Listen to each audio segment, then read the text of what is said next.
नमस्कार, sign crystal academy के online platform में आप सभी का पुनः स्वागत है। चलिए आज देखते हैं, आज हम लोग साइंस का फैक्ट। साइंस के फैक्ट में देखते हैं आपका कौन से एक फर्मी बराबर क्या होता है।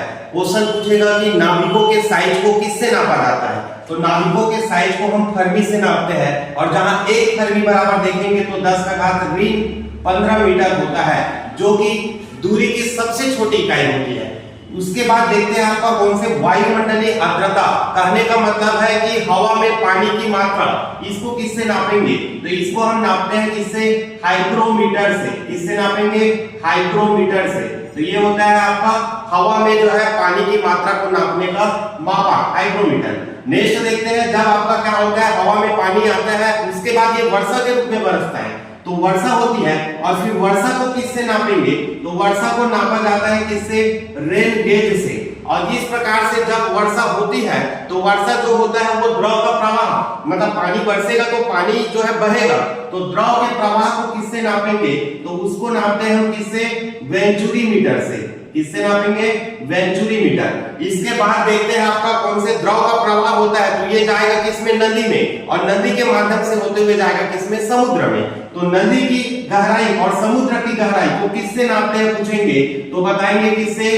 फेदोमीटर से। तो समुद्र की गहराई को किससे नापेंगे?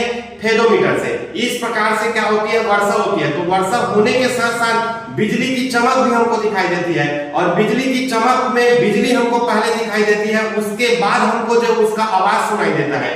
तो इसके पीछे भी रीजन देखेंगे तो वो है उसका जो है वेग। अगर देखेंगे प्रकाश का वेग, तो प्रकाश का वेग होता है 3 × 10 का घात 8 मीटर पर सेकेंड होता है।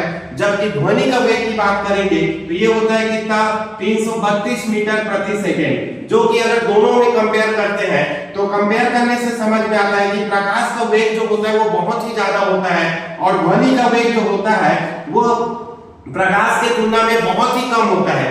इसलिए अगर हम देखते हैं कि जब भी बिजली चमकती है तो प्रकाश का वेग जो होता है वो ज्यादा होने के कारण प्रकाश हम पर जल्दी पहुंच जाता है, और ध्वनि का वेग जो होता है वो कम होता है। इसलिए ध्वनि मतलब जो गर्जना वो देखेंगे तो वो थोड़ा लेट से आता है। तो इस तरीके से हम देखें, अभी मानसून का महीना चल रहा है, मानसून हमारे यहाँ एंट्री कर रहा है, तो ये उससे संबंधित हमने साइंस से जो है जुड़ी हुई जानकारी देखे। और इस प्रकार से आपका आज के क्लास में बस इतना ही देखेंगे, और लाइक और सब्सक्राइब करते रहिएगा। Okay, thank you so much.